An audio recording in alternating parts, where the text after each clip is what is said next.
I'm just reading something stupid. Well, there you go. You got to go from, I don't know, a race that you were mad. You sounded mad that you even took the time to watch it.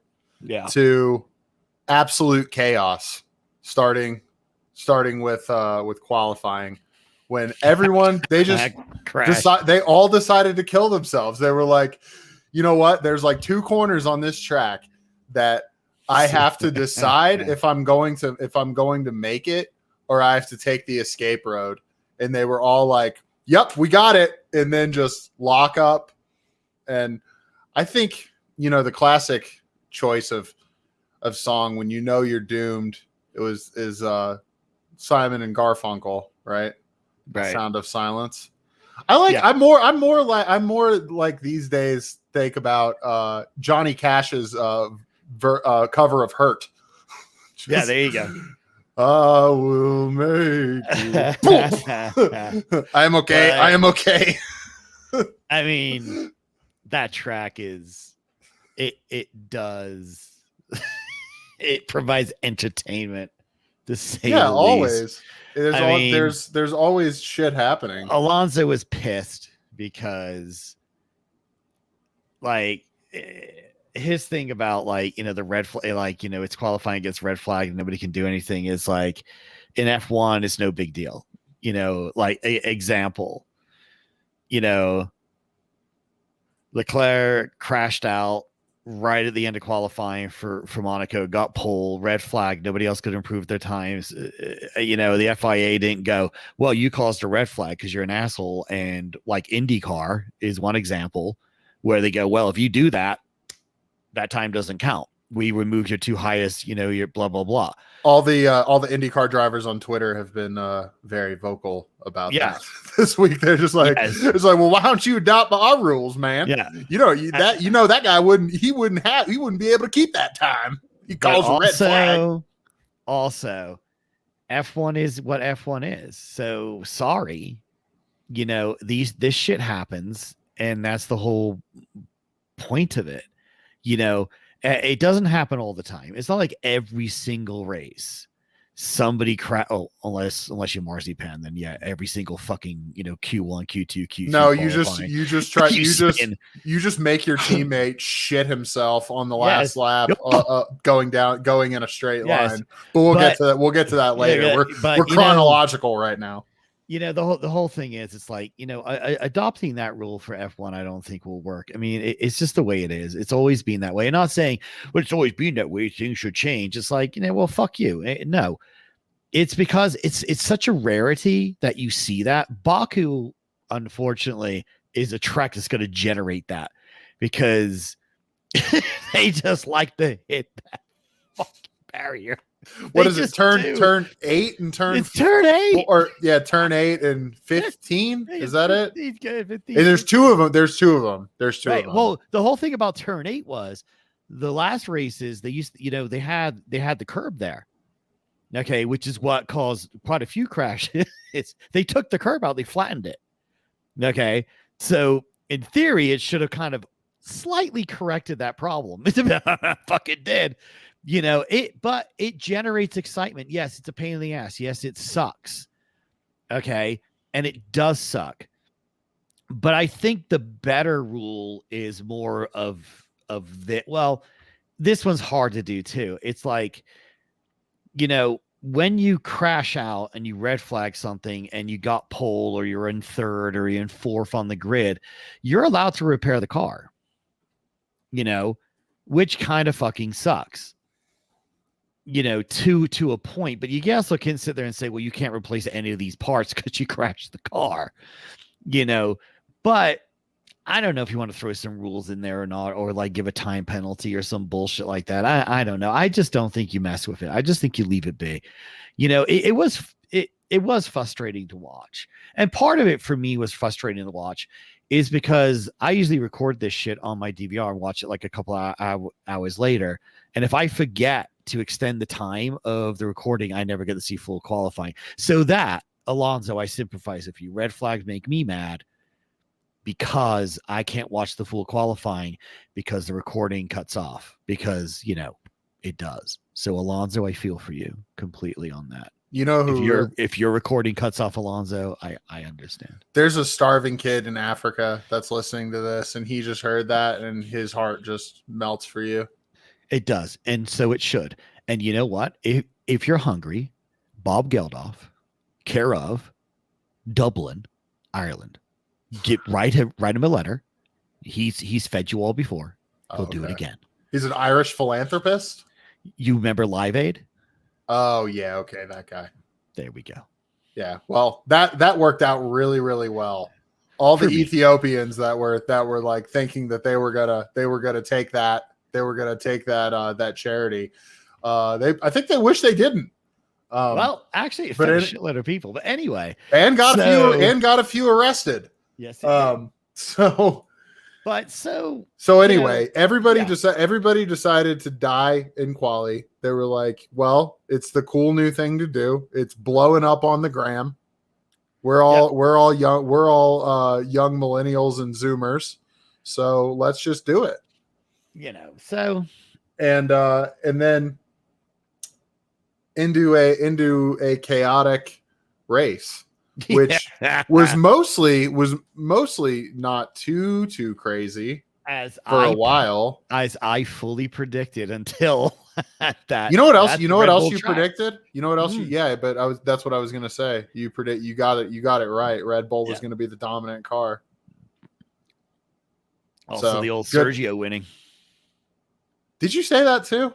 I said it could be one of them, but I thought it would be Max. But Sergio, but I did predict that Sergio would actually step up. It should have been one, stepped up to the plate and actually did what he was supposed to do. So so what is it?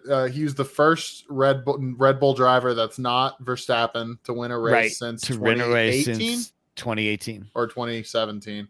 No, actually, it would be Max's. 2018. Ricardo's last year. 18. Because Ricardo won Monaco in 17. Right. And then 18, he didn't win any races for Red Bull. So it was first non-Verstappen Red Bull driver to win since 2017. And then should have been better, but got 24 points ahead in the constructors. Yes. Because Lewis flipped a switch. Well, flip the magic switch, Bono. That's fucked up because, you just, I know there's a lot of people because I've read all the bullshit and so they're like, that's horseshit. There's no switch. So yeah, there actually is. Yeah, there totally is. There's 100. There is a switch when they're going behind a safety car, so it does certain things. You can do that, and it just and all it does is just there's always a brake bias adjustment on the car as a rotary knob that they can fine tune it with, but there's also like shortcuts. So there's just a switch that just flips it 100%, as in 100% front. Yeah, and that's you're going slower behind the safety car, and that's why you do it. And for formation laps, and it warms up your front tires, which are what you need. What you need to warm up the brakes and warm up the tires to get ready for turn one. The start. And in case you're curious. Like going rah, rah, rah, rah. You see the amount of smoke pouring off his brakes when they're basically get on the grid. That's because that was being used. He just didn't flip the switch. So when he hit the brakes, it locked up the fronts and off he went. Yes, a rookie mistake. They think he might have reflipped it. Yeah, he might have. There's no confirmation on that honestly, yet. I'm pretty sure if he fucked up, he's going to sit there and say, I fucked up. Well, he thought about it himself. He was sitting there looking at the wheel and he goes, did I flip that? Did I flip that thing? And they said, you might have. Yeah. And there's RP going, oh, his statement was really weird because he doesn't fully know if he fucked up or like it fucked up. Like he flipped the switch and it failed, and he'll come back and say what the hell. That's really the problem. If you're a German, you're like, we have all the right technology. The only thing that can fail is the human. First, the Kaiser. Next, Hitler. The only thing that can fail is Lewis a Russian Hamilton winter that turned up.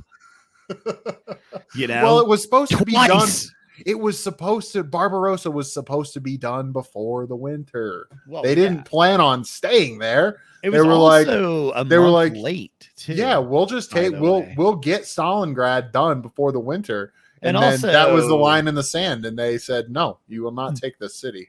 They also didn't, kind of fully comprehend that there was, 3 full divisions of Russian, winter trained troops on the, right by the border with like China in case Japan came. And then they found out Japan's not going to declare war on us. And they moved them all to the Germans. Ups. And they had been fighting. They had been fighting the Japanese for a while.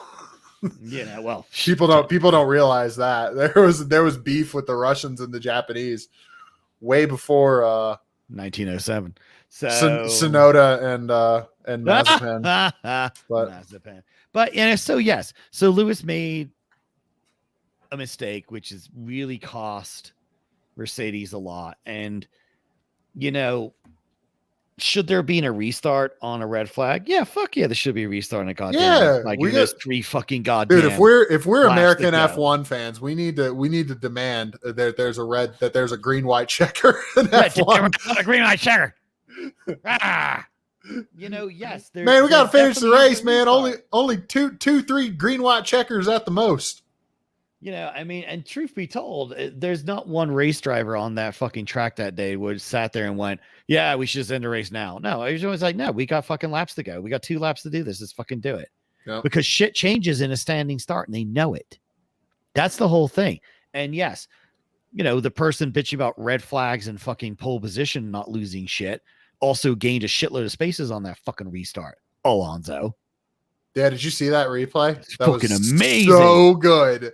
That was man. That was like that's classic. A young, hungry Alonso. Yes, amazing. Classic Alonso. Just classic. And so that and that's the whole thing when you get a red flag at the almost end of an F1 race. It's if you wanted excitement that wasn't in the race, it's going to be there because everybody's going to try and get as many positions as possible because they know. I nail these bastards right here. It's great. And Baku was a great fucking track for that. Period. Now I will confess when Lewis, ran off and like cooked the brakes and wanted to run off. I'm like, why the fuck did you do that? You have a motherfucking back straight that's a mile, so long you could catch him. Just let him take the position, keep on his ass and shit. Because I didn't know that he fucked up and hit the switch. Oh, yeah. You were just like, you're just like going, why were you that aggressive? Right. When you're like, you just got to stay on his ass and you're fucking fine. And even if you don't stay, even if you get first place, great. But second place is perfect because fucking Max is out. No points. No points. You get a massive lead. And so, in my mind, I'm sitting there because I am. Instead, they both got no points. Yeah, they both got no points and nothing changed. And Bottas didn't get any points too, which I think they said was this was the first race. I don't know, in like 50 something. I think they said 54 races or something like that. That Mercedes had scored no points. 2000 and I think 17. I didn't even know there was one in 2017 where they did. I think it was actually. I have the article. I'm gonna go find it real quick because I was reading that too. But yeah, it's like holy shit. Now and an old sling blade. Obviously. Oh, there is something wrong with the car. I think Lewis have different car. He's pissy it doesn't work. Because they totally used them to get fucking Lewis in the fucking second on the grid. But hey, I'm sorry. I'm sorry. You're not a champ. You're not world championship contender. You're not. And also you have to sit there and know, especially this year, your role is not to challenge Lewis in any shape or form because they want to try to get Lewis his 8th. They do. So sorry, old sling blade. Your entire function is wingman. Your entire function this year is to try and qualify right behind your fucking teammate. And if you go, and if you out-qualify him, so be it. That's the way it works. But if there's a different strategy that's going to put Lewis in front of you in a race, shut the fuck up and go. Because that's your job. That is your sole job. because next year you won't be there anyway. Well, I'll tell you one thing: you can't be much of a wingman outside the top 10. Right? That's not really working out. But they figured in that race, get Lewis in, second on the grid at least, then he can fight and get third and still keeps that fight alive, and that's their logic. Is it flawed? Probably, because I would have just sat there and said, well, I think that they know that the Red Bulls are much closer to them. Oh, they're season. much closer. And they know it. And it really does come down to who's going to make the fewest mistakes. And right now it's switched because Red Bull made a couple of mistakes. Mercedes in the last 2 races. Now a stuck fucking, wheel nut. Wheel nut is not a mistake. It happens. I thought they did say that the mechanic put it on wrong. No, I think the mechanic put it on wrong, but that shit happens. We're talking like strategy mistakes and shit like that and setup mistakes. And it's happening to them, and they have to turn it around, because if they don't turn it around, Max is going to get his first championship this year, which is a very strong possibility. Very strong possibility. Because it would have been a lot better if maybe he could have finished and Lewis would have still had the mistake. But yes, at least they can still they're still have the pretty commanding lead in the Constructors Championship for now. Yeah. But how great was it, speaking of wingmen, to see Sergio Perez running interference for Verstappen with Hamilton behind him? Finally. So good. It's just what we've been saying, that you gotta get up there and you have to get up there and fight and fight the Mercedes for Max. If you don't have the pace on him, which he hasn't so far. No, this he season. doesn't. But he did exactly what he was supposed to do. That's what Albon and Gasly never really brought to the table. No. With that. No, when they were in that seat. They never did. They never did. So yeah, and that's the whole thing too. It's like Red Bull was missing that, more than one key component, but that was one of the bigger ones, of having a teammate that's able to run interference and being high on the grid. So on pole, they're right behind their teammate, or one car back from their teammate, and makes a move to overtake. Shit like that needs to happen. And it's starting to happen, because Checo is a very good driver that way. I'm glad he got a win. It's nice. Max would have had that win if it wasn't for substandard Pirelli tire performance. Who knows? Do you think, because Pirelli is already saying it wasn't the debris, no, this is not the tire we make in August. We still work hard right now, so it wasn't the debris. This tire wasn't made on Wednesday when we're all drunk. What the fuck? You can see right here where I penciled in Thursday. So July is kind of bad because we are looking forward to vacation, and we don't work at all in August, and September we are very pissed off to be back at the factory working. So you have a quarter of the whole year where we make shit. It's a soup of the day, bitch. That's just. It is time to go. It is already. We talked too long. It is time to go have a lunch. Yeah, it's done. We're drinking a Chianti, bitches. But they did say they did find a defect in Lewis's tire, even though Lewis didn't have a blowout. When they stopped for the whole red fucking flag. Side came off of it. You Yeah. saw like it was like totally. It was like the tread was like totally delaminated from the sidewall. Yeah, so that might be a problem. They went to So was it debris, or did they go too soft? All right. So I say they went too soft. Yeah. I say they went because it was one compound harder than last, or softer than last. Softer than last. So yeah. So I think they went too soft.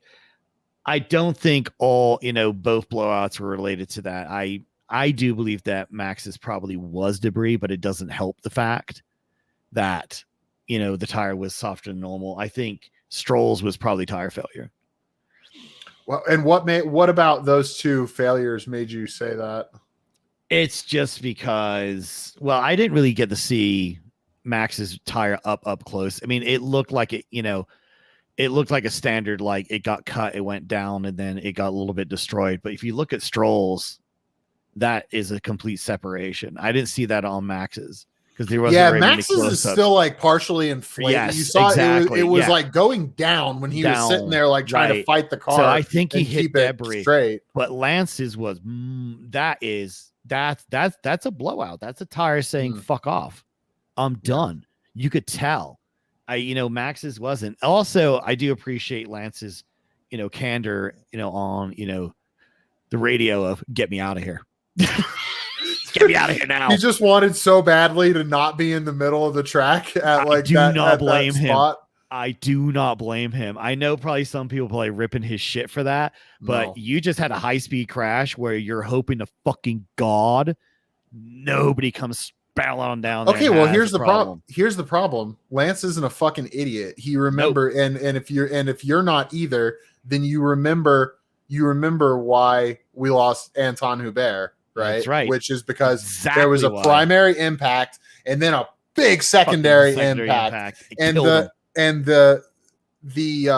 monocoque can only take one. It's made to protect from that initial one. Yes. And then it's broken, it's fucked up. And then you missile it with a car going 200 miles an hour. Yes. Yeah, no, I wouldn't have been happy about that either. He said, didn't you say red flag before you said? He said red flag. And I don't blame him. I do not blame him because he knows who's listening to it. He knows that Massey's listening to that fucking radio. I do not blame that man because that is not a good part of the track to have a high speed impact and roll out anywhere into a racing line or anywhere on the track. I mean, luckily he kind of moved in, but still he knew why he crashed. Okay. It wasn't like he was going, oh, why did I just run into a fucking barrier 200 miles an hour? He knew he lost the tire. Yeah. Okay. And he knew he was on those tires longer than anybody else. He also knew other people had the hard tires that were about maybe 10 laps younger than his in his mind. And yet, honestly, I firmly believe this. In his mind, he put it all together and went, if somebody has a fucking blowout on the same where I was, they're going to fucking hit me. Yeah. So he was like, get me the fuck out of here. Red flag it because it stops the race and he can get the fuck out of that car. Yeah. He wanted out. And as soon as he could get out, he was out. He was like, all right, I'm done. So he and Max both had blowouts on that big front straight, right? Yes. Okay. And Max was more down by pit.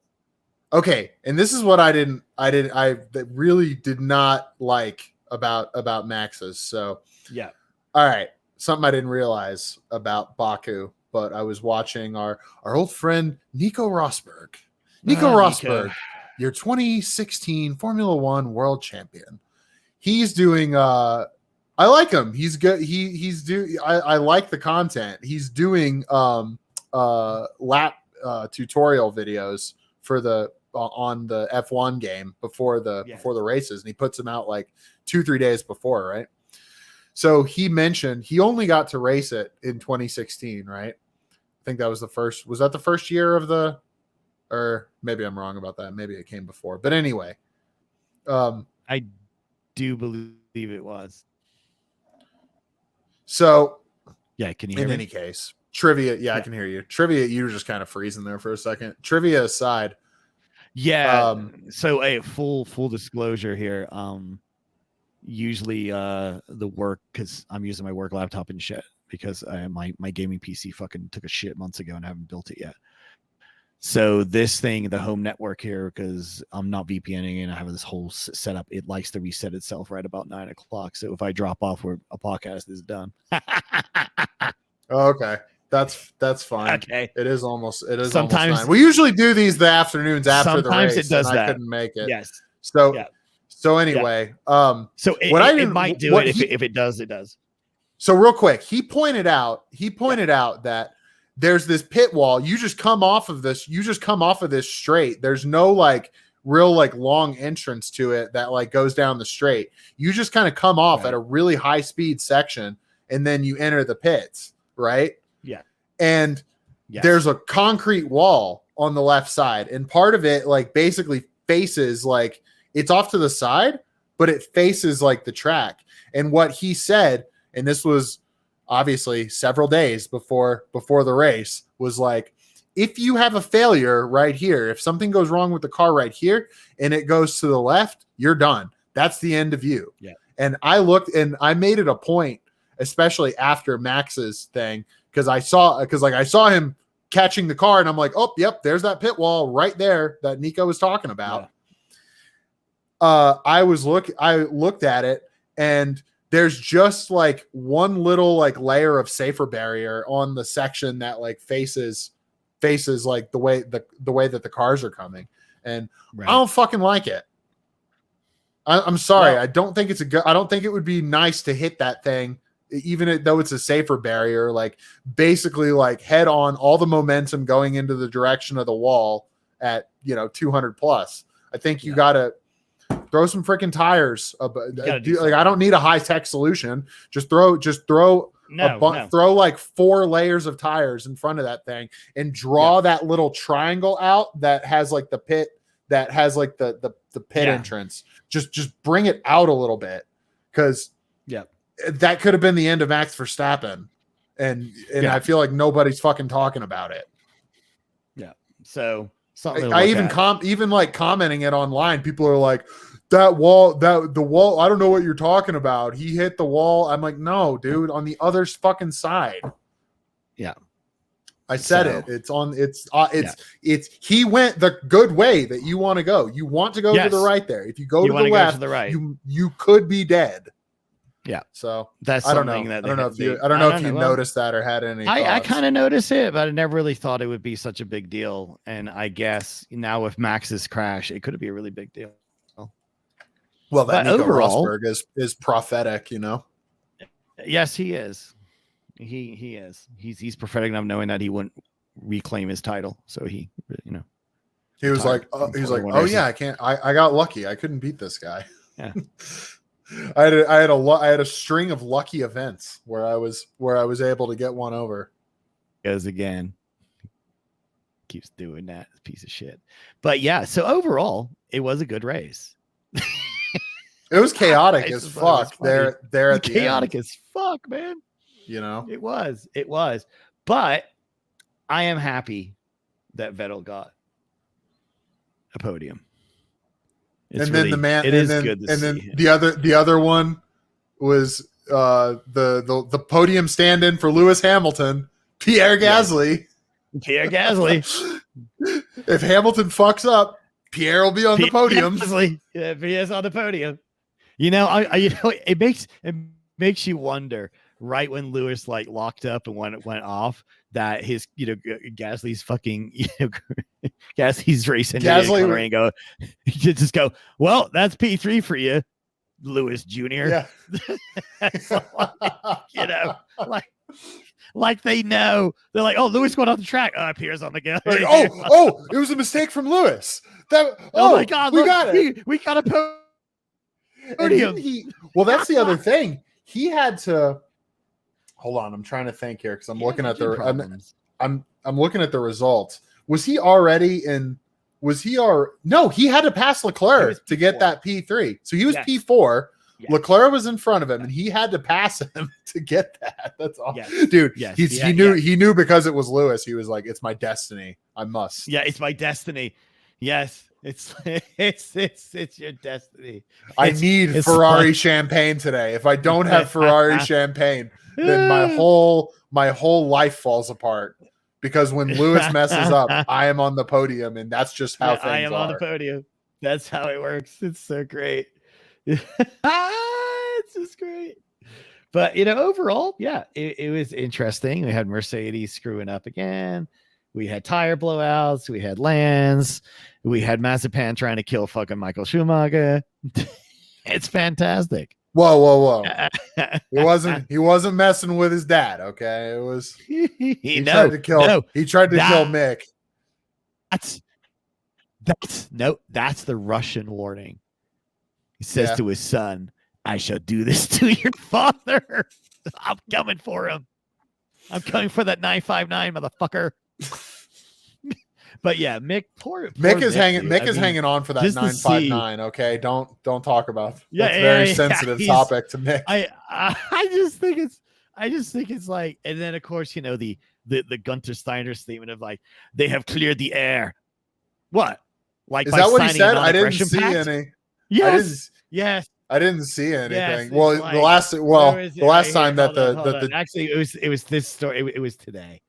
Yeah, well, it's actually good to hear that they signed a non-aggression pact, because the last time that Germany and Russia signed a non-aggression pact, Poland was fucked. They just were like, we just divide up Poland with this, right? We don't kill each other, and we just basically who in the F1/test/reserve driver role is now fucked. Who? Come on. Because if Germany and Russia just signed a non-aggression pact. Oh, Stoffel Van Dorn? No.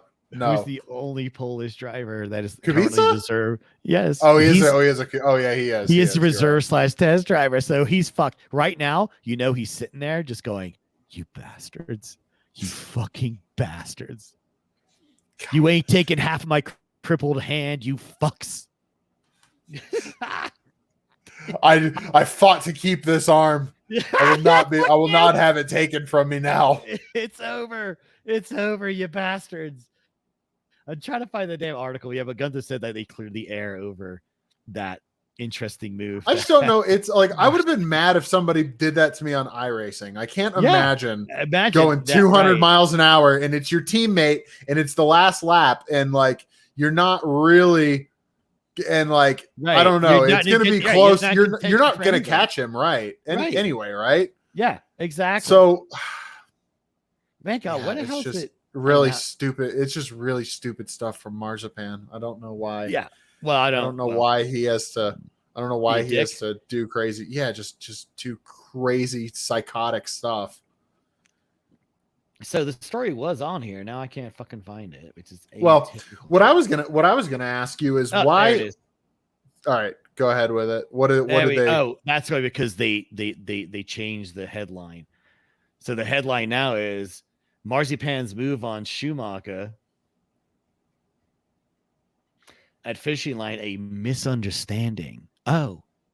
Like, invading your homeland was a misunderstanding. He said he thought he was going to go the other way, but he went to the right when he thought he was going to go to the left. So that was the misunderstanding. Yeah, you see, the misunderstanding is true because there's no fucking misunderstanding. They should have gone to Baku in World War II first, but no.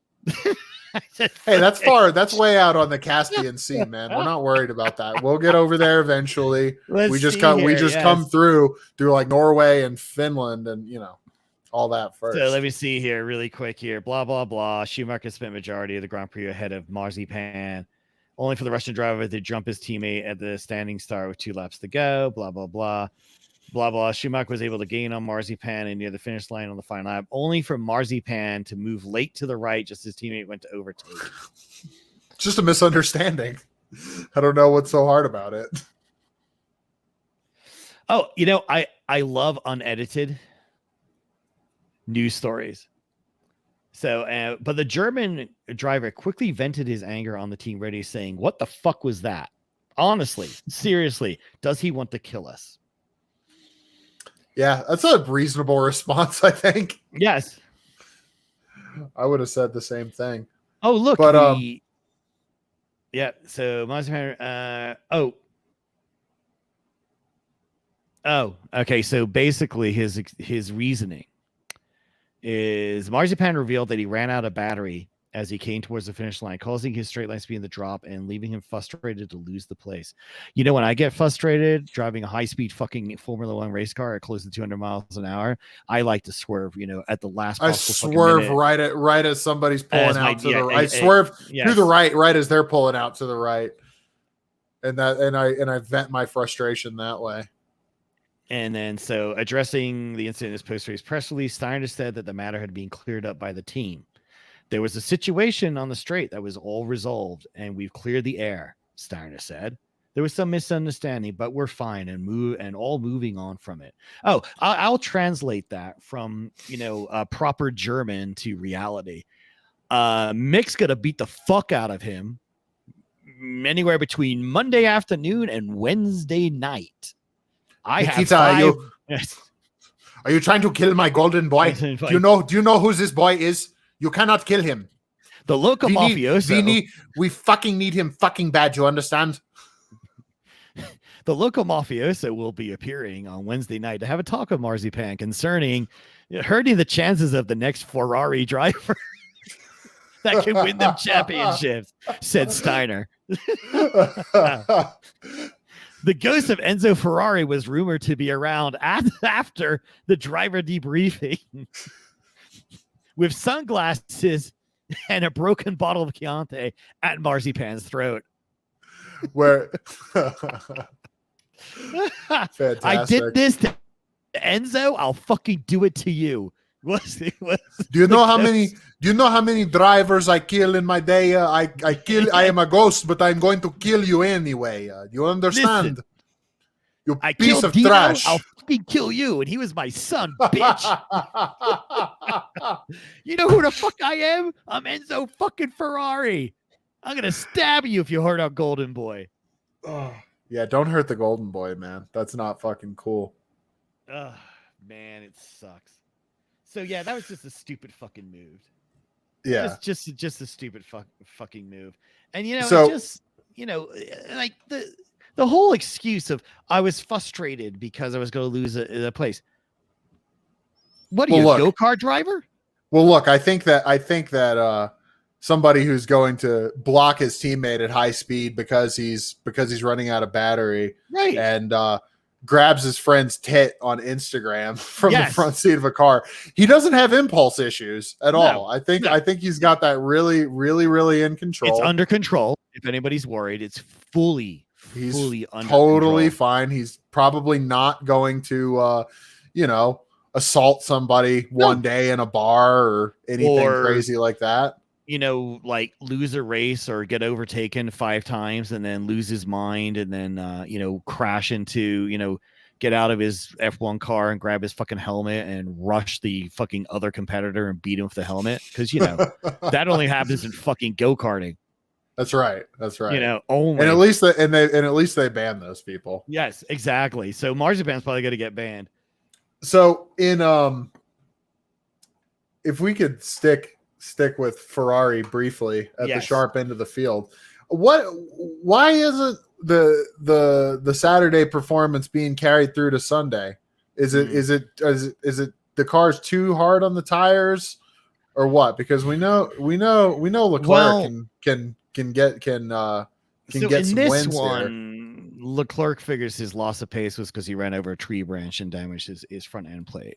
Okay. Which is very, very possible. Yeah, it's totally plausible. Because Lewis had some damage to his plate because Lewis didn't avoid it either. And, they actually did change Lewis's nose. Yeah, there was a lot of tree branches and stuff. There's a lot of tree branches. There was, lots of shit. So I don't, Baku is kind of hard to sit there and say, but, because there was probably damage. But I think it does chew tires. And even before he hit that branch, Lewis is all over his ass, and Lewis passed him without DRS and just nailed his ass to the fucking wall. And then he hit the tree branch, and then he started dropping back. And without hitting the tree branch, the Red Bulls would have eaten him alive too. So I think he's pushing because that's the only thing they can do, and it's just chewing the tires up, and then that's it. So they're burning through soft tires in half the time that technically you should be able to do them with, because they forecasted 12 laps, for these soft tires.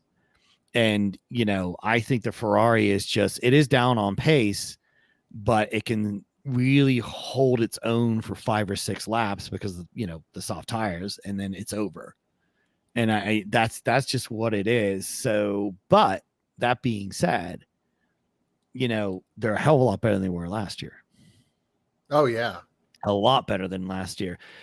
And this is almost like a throwaway year in the regard of next year's completely different regs. So who knows what they have, but also I think like all teams, they're pretty much not focusing on development of this chassis because next year's completely different. But it's just a complete revamp. So they are throwing bits and bobs and pieces on which they might or might not use next year on these cars, which might account for some of the change in performance for a Ferrari, et cetera. There's like, well, let's throw that on here because, you can put development parts on a fucking car. You don't have to upgrade it. You can say, oh, it didn't work and take it right off. Mm-hmm. They do it all the time. Unless you're Haas, you just don't do anything. You just roll the car out and fucking drive it and then, go get some fucking Italian ice and pray to God that Enzo doesn't turn up in your bedroom with a broken bottle of Chianti. Threatening your life like you did with fucking goddamn Dino. Well, that's the problem if you're Mazepin, but if you're one of the crew members, the problem is it's really hard to find good barbecue in Europe. Right. Exactly. It really is. Man, this ain't nothing like North Carolina, man. I'm telling you, this sauce is not right. Yeah, they can't cook a brisket worth of shit down here. I'll tell you right now, I actually had a barbecue last time I was back home in England because my niece and her husband, we should try this restaurant. So we're going to try it on you guys. Cause you're from America. How was barbecue. Actually it wasn't bad because these people actually learned Texas barbecue because they're in Texas for like 6 months, but I did tell them straight out because they could tell by my accent I was an American. I says, hey guys, burnt ends, you don't batter. Okay. I do fully understand your English. Battered burnt ends. Yeah. I've never seen it. I've just never seen it before. I've seen burnt ends. Neither I until I ordered them because I'm like, I love burnt ends. I do. I'm not gonna lie. I think burnt ends are amazing. I've never seen them with batter. I'm like, okay, and I ate them. I'm like, no, you don't need it. It wasn't bad. Burnt end fish and chips. But I literally have had shit barbecue when I grew up in England. It's like, what the fuck is that? Oh yeah. Like, fuck off.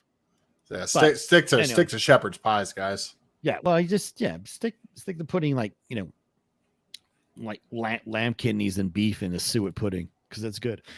Yeah, anything if it can be slow cooked in a crock pot, your average English can probably do it. Yeah, but so that's eating through tires, which means that probably they're not going to claim a home Grand Prix this year, even though they might get the pole. They might get the pole, but I don't think they'll win. So, do you remember what happened to Sainz? Because he was down in 8th, and he had Alonso and Tsunoda finish in front of him.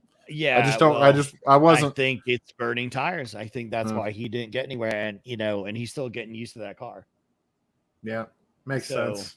I think that's where all that's at. But yeah, so anyway, that's pretty much the race sum up. We've been doing this for 45 minutes, and Terry's got to go to bed. And we don't have a Canadian GP, so we're all the way to the 20th in France. Well, we're not gonna. That's further along the line, but we're not gonna have Singapore, possibly a double header at Coda, which I might try to go to. The first one was the same night that is the Friday is the weekend after the Friday night of Above and Beyond at Red Rocks. So I'm not going to do that. I would like to be there at least for qualifying, which I would not be. But if there's a double header, then maybe I just have take a little trip down to Austin there. Right, because the 24th of October is it. And 24th of October is the one that's currently scheduled. Right. Now, if they do a double header, well, it would have to be the weekend. It would have to be the weekend before, because the weekend after it's only 1 week from U.S. Grand Prix to Mexican Grand Prix. So, see, I wouldn't mind going again to Coda and seeing an F1 race again. It'd be nice to see one again. What is that? France is upcoming. Yep, which will certainly be boring. Yes, extremely. So we're not going to talk about it. It's today. Paul We'll Ricard. talk about when it happens. It's Paul Ricard. Nobody. There's nothing to really say. No. It's Paul Ricard. But fuck that place. Well, because the Singapore Grand Prix is not happening, and that's October 3rd. Do you think they would be stupid enough to go Russian Grand Prix, US Grand Prix, Japanese Grand Prix, US Grand Prix? No. Yeah, because that would be fucking stupid. No, it would have to be the week before the current one. Right. I don't see it. They would do Russia, Japan, America, Mexico. Wait, here's a fun thought. Because when there's like the Austrian Grand Prix and the Styrian Grand Prix. Yes. Do you think that it's going to be the Grand Prix of Texas? No. Fuck. They should call Travis County? Nope. No. I swear they should just call it. It'll be the Alamo Grand Prix.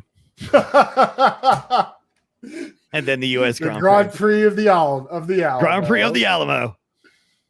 Like that. Or just call it Austin City Lights Grand Prix. There you go. Perfect. There you go, guys. I named it. All right. All right. Well, let's Austin wrap it. City Lights Grand Prix it is. Great. So if they do a double header, it's a week before, I might go. All right. Then if you're going to go the week before, then we should go. Yeah. It'd be nice to go again. Because the tickets ain't that bad. Just get a 3-day. I mean, I'll go for all 3 days. Yeah, that's the problem. I got to get time off of work, but we'll see what we can do. Yeah, we'll see how it all plays. All right. Yeah. Well, we're going to call this good. Y'all can fuck off. Have a nice day. All right. Go fuck yourselves. Go fuck yourselves. You should hit that